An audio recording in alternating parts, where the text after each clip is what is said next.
When the power cut through the base that night, no one looked twice at retired Sergeant Boris Miller, the janitor. But what they didn't know was that he carried a secret that could save them all. The corridors of Fort Carson echoed with the dull hum of broken lights.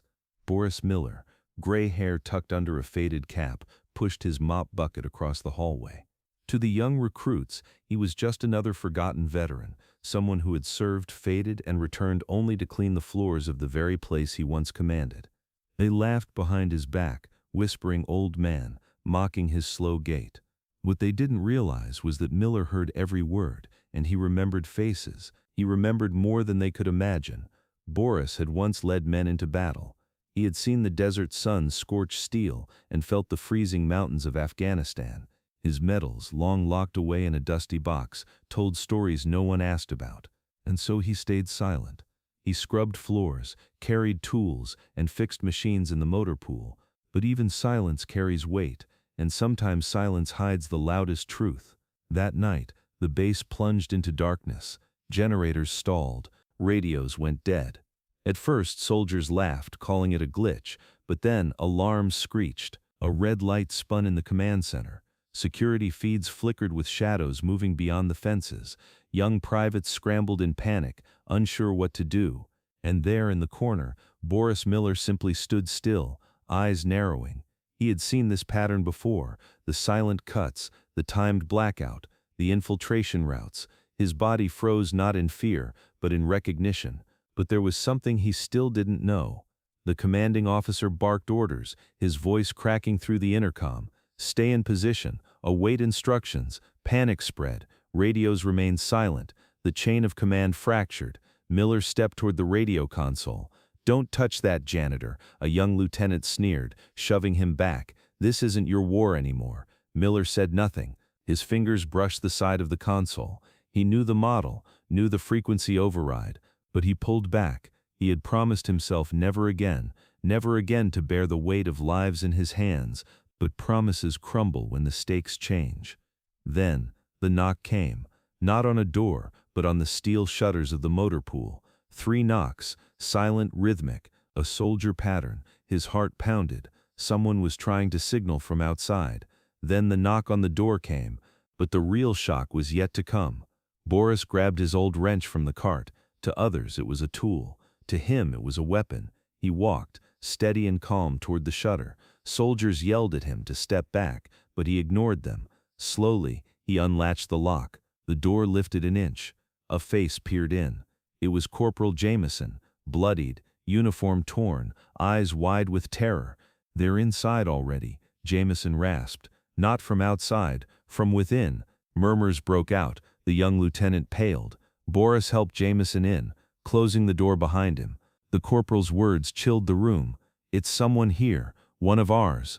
They cut the lines. They opened the gates. The officers argued. Accusations flew. Miller stood silent. He scanned faces, eyes trained like a hunter. He recognized fear, lies, guilt. He had once interrogated men with less evidence. His gut whispered something darker, and when the phone rang, his life turned upside down. The command line buzzed back to life. Captain Johnson lifted the receiver. "Yes, this is Johnson." His voice froze. His eyes widened. He dropped the phone. "They know. They're asking for Miller." Everyone turned. The janitor, the old soldier, the man they mocked. "Why you?" the lieutenant stammered. "Why would they ask for you?" Miller clenched his fists. His past, the one he buried, was clawing back. Years ago, in a desert far away, Boris had led an operation that crippled a covert enemy network. He had disappeared afterward, leaving only ghosts in intelligence reports. But ghosts never stay buried. This was the exact moment everything changed. The infiltration wasn't random. It was personal. They hadn't come for the base. They had come for him. Young soldiers wanted to evacuate.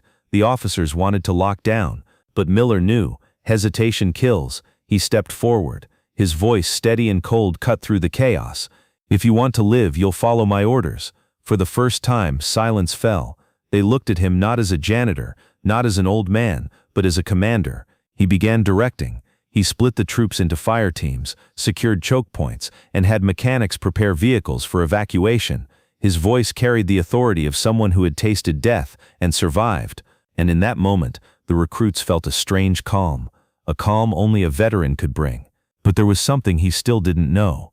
As guards approached the southern gate, they froze. A shadow moved, too fast. Shots rang out, sparks lit the night.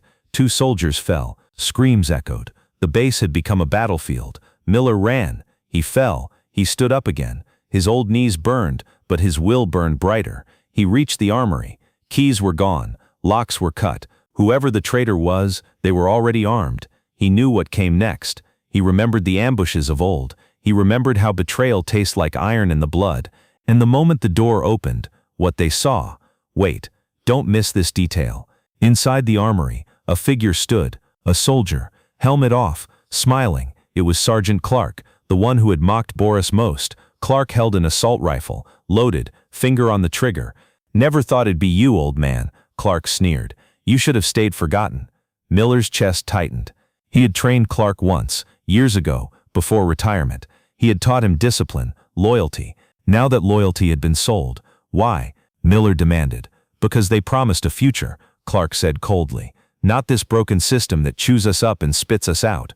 The room crackled with tension. Soldiers outside didn't know who to trust. A trusted ally had become the enemy. Miller gripped his wrench tighter. His voice broke not with fear, but with sorrow. Even the strongest soldier once carried the same loneliness, but betrayal is a weight you'll never carry off your soul.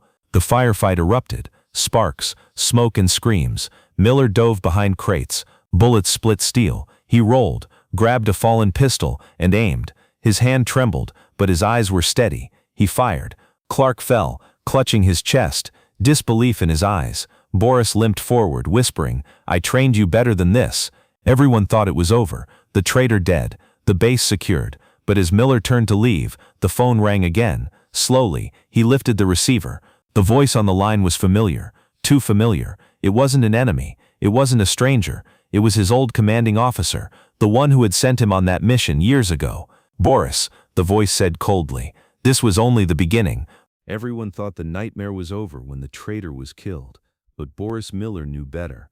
The phone call that night came from a ghost he thought was long dead. The dawn after the attack came gray and bitter. Smoke still curled above the barracks. Medics carried the wounded, mechanics repaired what was left of the vehicles, and officers wrote reports they barely understood. Yet in the silence that followed chaos, Boris Miller felt no relief. That phone call still rang in his head. A familiar voice, calm, cold, commanding.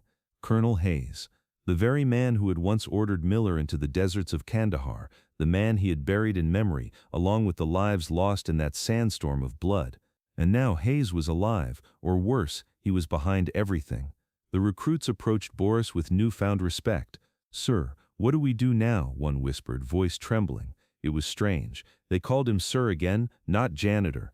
But Boris shook his head. Respect was a burden heavier than mockery. He knew what they didn't. Last night had only been a test. But there was something he still didn't know. He walked the perimeter of the base, limping, hands deep in his old jacket.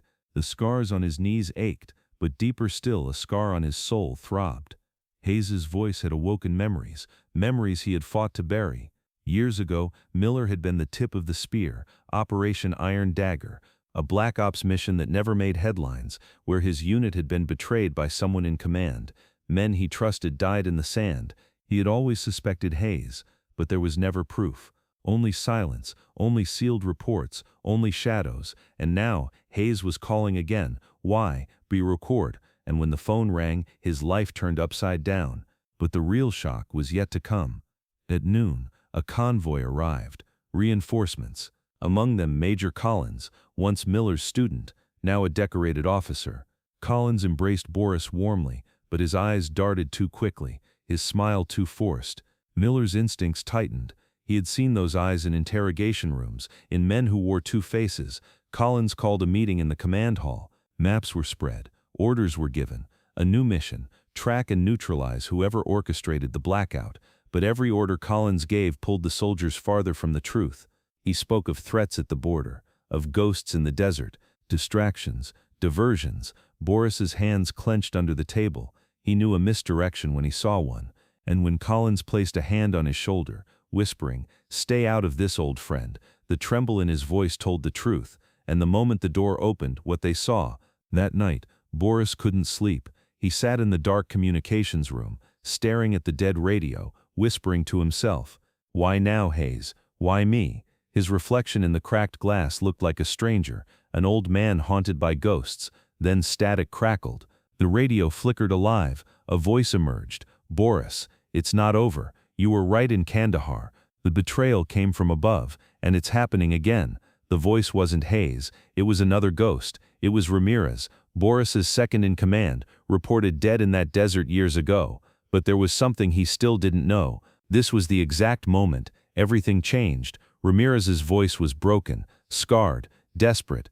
"Hayes kept me alive, prisoner, experiment. They're using us, Boris, testing us. And Collins, he's theirs now." Miller's breath caught. The truth twisted deeper than he imagined. Collins, the decorated officer, the smiling friend, was the enemy within, and Ramirez was proof that the dead never stayed dead.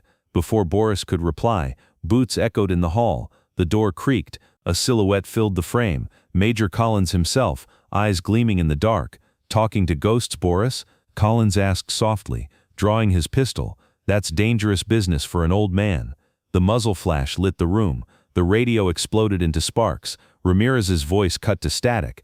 Boris dove for cover as bullets tore through the walls. He had only seconds to act. Collins stepped closer, gun steady. "This time, Miller, you won't live to be underestimated." And as Boris reached for the fallen receiver, a final whisper of Ramirez's voice broke through the static. "They're already inside."